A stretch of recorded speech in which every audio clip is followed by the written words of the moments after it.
नमस्कार, आप देख रहे हैं इंडिया वॉइस और मैं हूं आपके साथ श्रुति अंगद। बुलेटिन की करेंगे शुरुआत। लखनऊ से बड़ी खबर सामने आ रही है। बीएसपी सुप्रीमो मायावती का हरियाणा दौरा। हरियाणा के पलवल जिले में करेंगी जनसभा। पलवल जिले के बखौला गांव में आयोजित होगी जनसभा। तो बीएसपी सुप्रीमो मायावती का हरियाणा दौरा है। हरियाणा में विधानसभा चुनाव होने हैं। 5 अक्टूबर को ये चुनाव है और उससे पहले मायावती चुनावी हुंकार भरती हुई नजर आएंगी। तो लगातार मायावती सक्रिय नजर आ रही है। विधानसभा चुनाव हो या फिर उपचुनाव हो, सभी में मायावती काफी सक्रिय नजर आ रही है और आज चुनावी हुंकार भरती हुई हरियाणा में नजर आएंगी मायावती।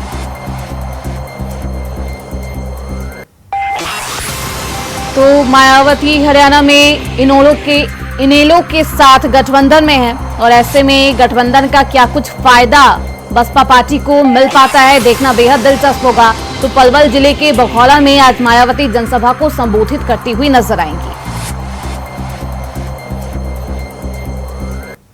तो बसपा सुप्रीमो आज हरियाणा के दौरे पर होंगी।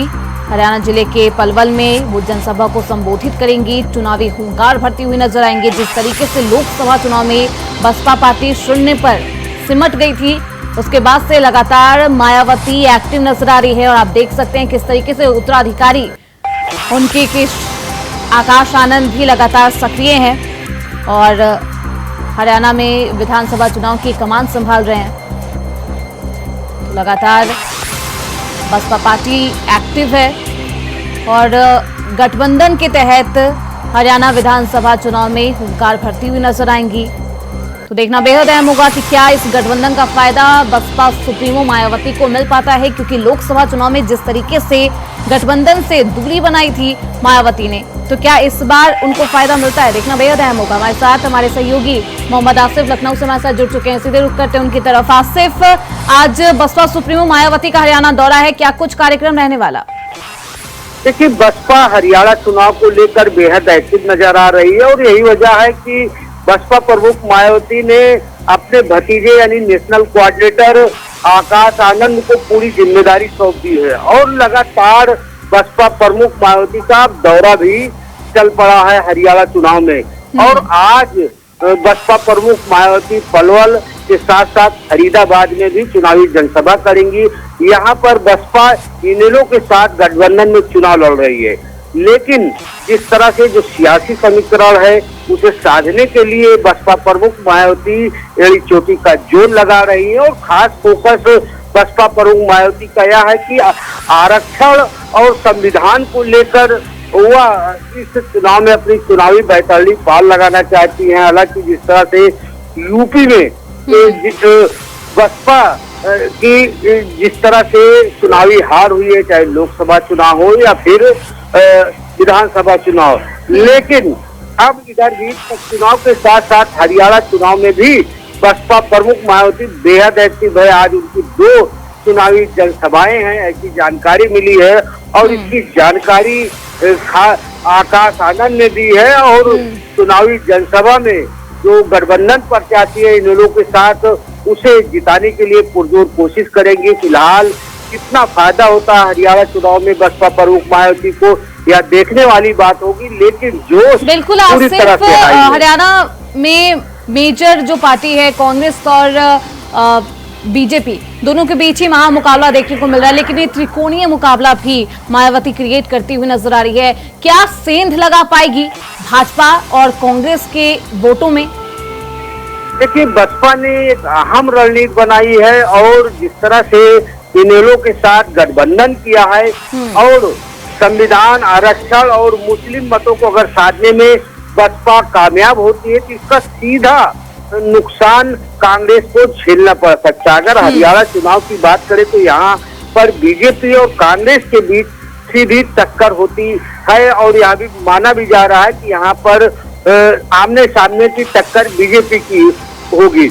लेकिन अगर यहाँ पर बसपा अपने मंसूबों में कामयाब हुई और बसपा वोटों में सेंधमारी करने में पूरी तरह से कामयाब होती है तो इसका सीधा असर दिखाई देगा और यहाँ पर कहीं न कहीं कांग्रेस को बड़ा झटका भी लग सकता है। हालांकि रणनीति बसपा प्रमुख मायावती की यह है कि उनके जो भी प्रत्याशी हैं जीत दर्ज कराए, और इसके अलावा जो है कहीं न कहीं जो विपक्षी दल हो, चाहे बीजेपी हो या फिर कांग्रेस, उनको झटका लगे। और यही वजह है कि बीजेपी और कांग्रेस पर बसपा प्रमुख मायावती हमलावर भी होती चली आ रही है। लेकिन जो सियासी समीकरण है, हरियाणा का अलग है, यूपी का अलग है, लेकिन जिस जोश के साथ बसपा प्रमुख मायावती चुनाव मैदान में कूदी है, एक अहम रणनीति बनाई है, कहीं न कहीं बसपा अपने आप को हरियाणा में कमजोर मान रही थी, और यही वजह है कि इनेलो के साथ गठबंधन किया। तो कहीं न कहीं दलित वोटर्स किंग मेकर की भूमिका में होते हैं, खासतौर पर हरियाणा में।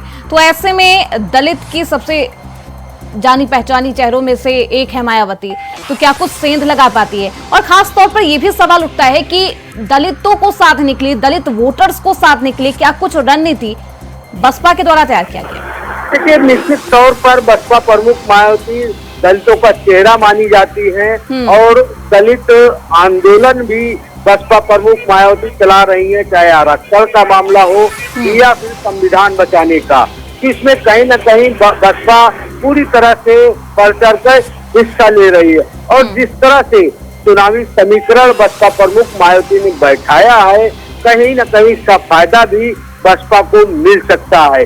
क्योंकि जिस तरह से बसपा लगातार जो है कोशिशें कर रही है एक बार फिर से वजूद में आने के लिए, लेकिन जो सियासी समीकरण है, यहाँ पर त्रिकोणीय लड़ाई के भी आसार दिख रहे हैं। और हरियाणा में अगर त्रिकोणीय लड़ाई होती है तो कहीं ना कहीं जो है इसका जो है किसी को खामियाजा भुगतना, बिल्कुल, अब खामियाजा किसको भुगतना पड़ता है, क्योंकि त्रिकोणीय मुकाबला हरियाणा में देखने को मिलेगा। ऐसे में जनता क्या कुछ फैसला लेती है, देखना बेहद अहम होगा।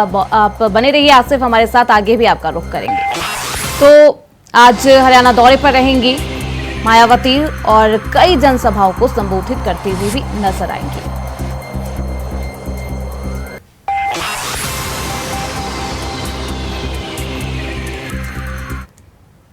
वहीं सपा प्रमुख अखिलेश यादव ने एक्स पर पोस्ट किया है, कहा है भाजपा जब संविधान को खत्म नहीं कर पा रही तो आरक्षण के हक को मारने के लिए अलग अलग तरीके निकाल रही है। बीजेपी सरकार आरक्षण के मुद्दे पर जो हीला हवाली कर रही है उसको 90% जनसंख्या वाला पीडीए समाज अच्छी तरह समझ रहा है। अगर यूपी पीएससी ने आरक्षित वर्ग की चयन प्रक्रिया में बदलाव के फैसले को समय रहते वापस नहीं लिया तो इस फैसले को ऊपरी अदालतों में चुनौती दी जाएगी। बीजेपी का आरक्षण विरोधी चेहरा है एक बार फिर बेनकाब हो गया है।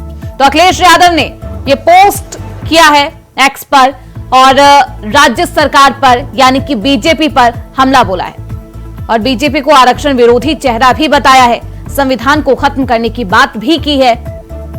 तो अखिलेश यादव का ये पोस्ट उपचुनाव से पहले आया है और कहीं ना कहीं जिस तरीके से संविधान और रिजर्वेशन को लेकर लगातार लोकसभा चुनाव में भाजपा सरकार को विपक्षों ने घेरा, उसका खामियाजा भी भुगतना पड़ा। ऐसे में देखना बेहद अहम होगा कि क्या कुछ खामियाजा होगा। हमारे साथ हमारे सहयोगी आसिफ लगातार बने हुए हैं। आसिफ, एक बार फिर से बीजेपी को टारगेट किया है, वो भी रिजर्वेशन के मुद्दे पर, आरक्षण विरोधी बताया है भाजपा को अखिलेश यादव ने।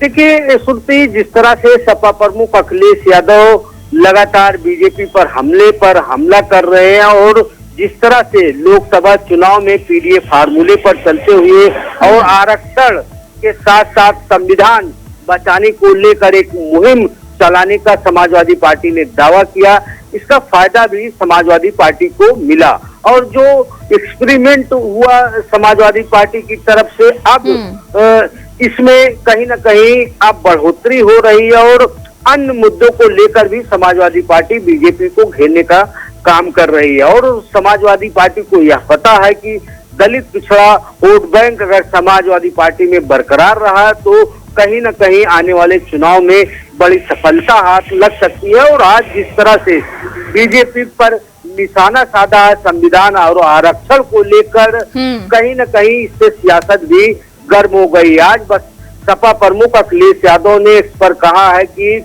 हर हथकंडे बीजेपी अपना चुकी है आरक्षण को खत्म करने के लिए, जिसे 90% जनसंख्या वाला पीडीए परिवार समझ चुका है और यह भी कहने की कोशिश की है कि जिस तरह से नौकरियों में आरक्षण के मामले सामने आते हैं, इसमें भी हकमारी की कोशिश बीजेपी की तरफ से की जाती है।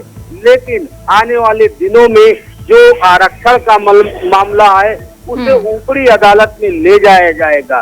तो कहीं न कहीं बसपा सपा प्रमुख अखिलेश यादव ने यह दिखाने की कोशिश की है कि वह दलित पिछड़ा के साथ बने रहेंगे, उनकी लड़ाई अंत तक लड़ते रहेंगे।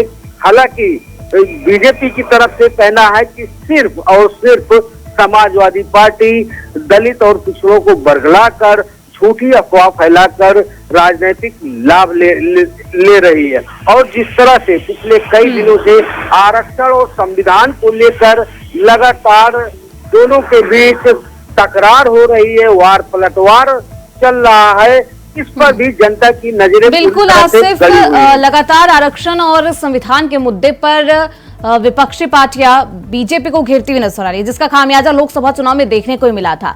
लेकिन भाजपा के पास इसका काट क्या है, इसका तोड़ क्या है? क्योंकि लोकसभा चुनाव में तो खामियाजा भुगत चुकी है बीजेपी पार्टी। अब इसके बाद उनकी आगे की रणनीति क्या होगी? पीडीए और इस आरक्षण के मुद्दे पर उनका फॉर्मूला क्या होगा? क्या कुछ रणनीति? देखिए, अगर समाजवादी पार्टी की बात करें तो समाजवादी पार्टी ने आरक्षण और संविधान को एक मुद्दा बना लिया है और कहीं न कहीं बीजेपी के लिए यह नुकसानदेह भी साबित हो रहा है। जैसा कि लोकसभा चुनाव में आरक्षण और संविधान को लेकर समाजवादी पार्टी ने चुनावी बिगुल फूंका और उसमें सफलता मिली। लेकिन कहीं न कहीं बीजेपी भी अब पूरी तरह से एक्टिव मोड में है और बीजेपी जिस तरह से समाजवादी पार्टी के हमले हो रहे हैं आरक्षण और संविधान को लेकर, इसका भी बचाव करने का पूरा तरीका अपना रही है। बीजेपी पूरी तरह से एक्टिव मोड में नजर आ रही है, क्योंकि बीजेपी अब अपने संगठन के लोगों नेताओं के साथ बैठक कर यह फरमान सुनाया है कि वह आम जनता के बीच पहुंचे और जो समाजवादी पार्टी की तरफ से बातें कही जा रही है उसका खंडन करे और जो लोग हैं उनको सरकार की योजनाओं के लाभ के बारे में बताए और यह भी बताए कि बीजेपी किसी के साथ अन्याय नहीं कर रही है। तो कुल मिलाकर यह कहा जा सकता है कि बीजेपी एक तरफ अपना बचाव करने के लिए मास्टर प्लान तैयार कर रही है, तो दूसरी तरफ समाजवादी पार्टी आरक्षण और संविधान को लेकर अटैक पर अटैक कर रही है। बिल्कुल आसिफ, आपका बहुत शुक्रिया इन तमाम जानकारियों के लिए। तो अखिलेश यादव ने एक बार फिर से राज्य सरकार पर हमला बोला है, संविधान को लेकर यह हमला बोला गया है और आरक्षण के मुद्दे पर एक बार फिर से राज्य सरकार को यानी कि योगी सरकार को अखिलेश यादव ने पोस्ट के जरिए घेरते हुए नजर आए हैं।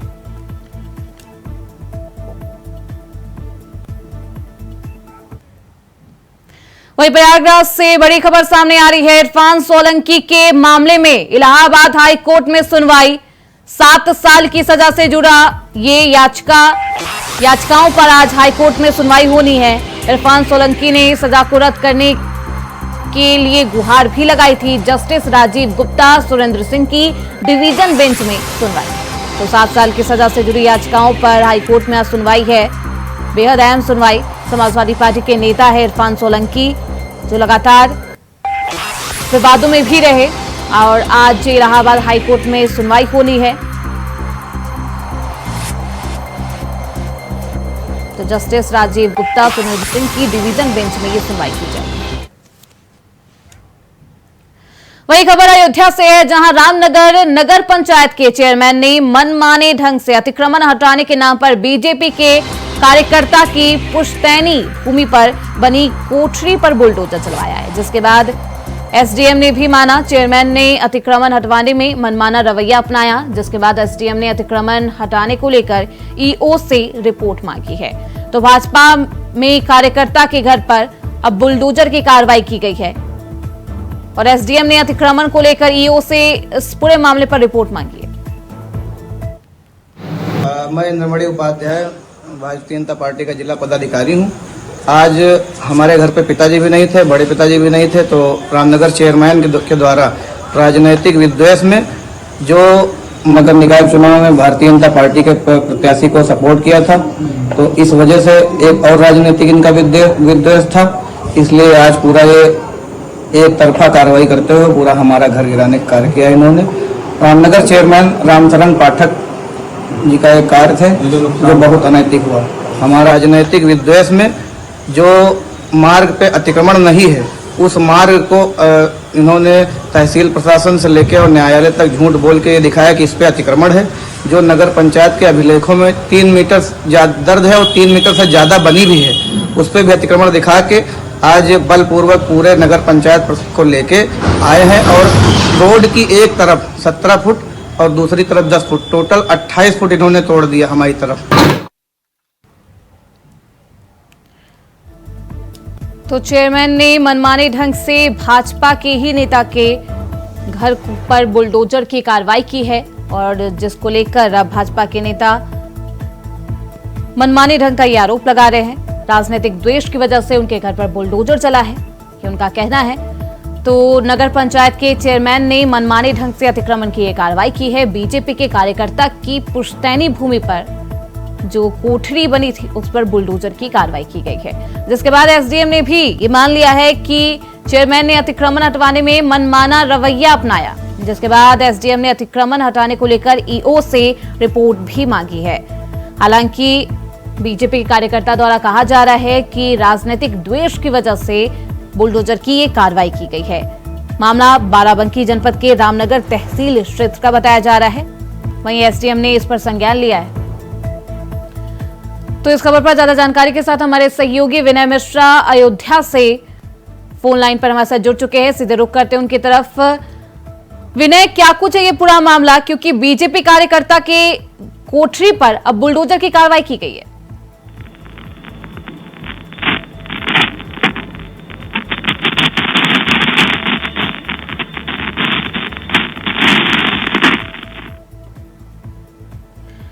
तो चेयरमैन ने मनमाने ढंग से ये एक्शन लिया है। आपको बता दें, नगर पंचायत के अध्यक्ष के द्वारा ये एक्शन लिया गया है, जिस पर एसडीएम के द्वारा संज्ञान लिया गया है। साथ ही ईओ से रिपोर्ट भी तलब की गई है। चेयरमैन ने मनमाने ढंग से बुलडोजर की कार्रवाई की है और बीजेपी के कार्यकर्ता के कोठरी पर इस तरीके से बुलडोजर एक्शन किया गया है। तो बुलडोजर के लिए जाने पहचानी जाने वाली बीजेपी सरकार में बीजेपी के कार्यकर्ता पर ही अब बुलडोजर की कार्रवाई की गई है और बीजेपी के कार्यकर्ता का कहना है कि राजनीतिक द्वेष की वजह से ये बुलडोजर की कार्रवाई की गई है। तो भाजपा में कार्यकर्ता के घर पर ही बुलडोजर की कार्रवाई की गई है, जिसको लेकर अब एसडीएम ने भी इस मामले पर संज्ञान लिया है और साथ ही ईओ से रिपोर्ट भी तलब की है।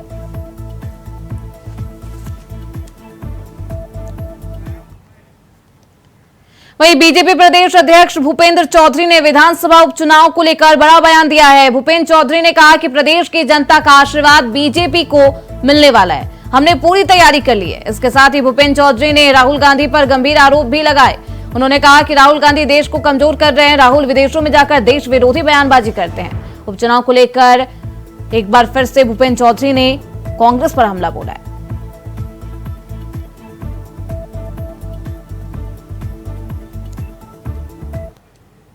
यूपी में भारतीय जनता पार्टी में संगठन की दृष्टि से हम लोगों ने पूरी तैयारी कर ली और हमने उन विधानसभाओं को सदस्यता अभियान में भी फोकस करा और अधिकतम सदस्यता का लक्ष्य, घर घर सदस्यता के लिए संपर्क करना, ये हमने पूरी तैयारी कर ली। जैसे भी आचार संहिता लगेगी हम प्रत्याशी चयन की प्रक्रिया को आगे बढ़ाकर और बहुत जल्दी प्रत्याशी घोषित करके योगी जी के नेतृत्व में चुनाव लड़ेंगे। और मुझे विश्वास है कि उत्तर प्रदेश की महान जनता का आशीर्वाद योगी जी को और बीजेपी को मिलेगा। राहुल गांधी का समाज में जातीय द्वंद्व, टकराव, भाषा के नाम से विवाद और देश को कमजोर करने की साजिश के साथ लगातार कांग्रेस काम कर रही है। और जिस प्रकार का व्यवहार राहुल गांधी का है, जिस तरह की बयानबाजी, देश विरोधी बयानबाजी विदेशों में जाकर राहुल गांधी करते हैं, तो उनके चरित्र को और कांग्रेस के एजेंडे को प्रदेश की, देश की जनता समझ चुकी है और काट की आंधी बार बार नहीं चढ़ती। अब इन तौकीर रजा जैसे लोगों के बयानों को बहुत गंभीरता से लोग लेते नहीं और ये समाज में नफरत पैदा करने वाले लोग हैं। लेकिन उत्तर प्रदेश की जनता इस तरह के बयानों को बहुत गंभीरता से लेती नहीं और जिस प्रकार का उत्तर प्रदेश का वातावरण है, इनका एजेंडा, जो इनका निगेटिव एजेंडा है इस तरह के लोगों का, तत्वों का, वो उत्तर प्रदेश की जनता समझ चुकी। वही खबर मथुरा से है, जहां बारिश का कहर देखने को मिला। बता दें कि प्राथमिक विद्यालय के कमरे की छत भरभरा कर गिर गई। वही हादसा देख आसपास के लोगों में दहशत का माहौल है, जिसके बाद लोगों ने स्कूल प्रिंसिपल को सूचना दी है। पूरी घटना मथुरा के एक प्राथमिक विद्यालय की बताई जा रही है, जहां पर स्कूल के कमरे का छत गिर गया है। हालांकि कोई हादसा नहीं हुआ। स्कूल में जब ये घटना हुई तब वहां बच्चे मौजूद नहीं थे, बच्चों की छुट्टी थी।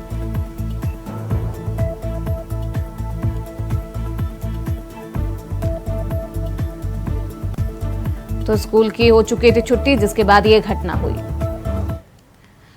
वहीं मथुरा के गोवर्धन में करोड़ों की लागत से बहुउद्देशीय हब बनेगा। जमीन अधिग्रहण के लिए गोवर्धन में बहुउद्देशीय हब के निर्माण के लिए भूमि अधिग्रहण धनराशि दी गई है। गोवर्धन में बहुउद्देशीय हब के निर्माण के लिए भूमि अधिग्रहण के लिए 21,000 से ज्यादा हेक्टेयर भूमि की संशोधित प्रारंभिक लागत 8,273.71 लाख रुपए की प्रशासकीय और वित्तीय स्वीकृति प्रथम किस्त के रूप में दे दी गई है। धनराशि का 35% यानी कि 2,895.80 लाख रुपए दी गई है। प्रदेश के राज्यपाल द्वारा शर्तों के अधीन स्वीकृति प्रदान की गई है। बता दें, कार्य की विशिष्टताएं, मानक और गुणवत्ता की जिम्मेदारी लोक निर्माण विभाग की होगी। तो गोवर्धन में बहुउद्देशीय हब बनने जा रहा है, जिसके लिए तमाम कार्य भी किए जा रहे हैं। भूमि की संशोधित प्रारंभिक लागत 8,000 से अधिक बताई जा रही है।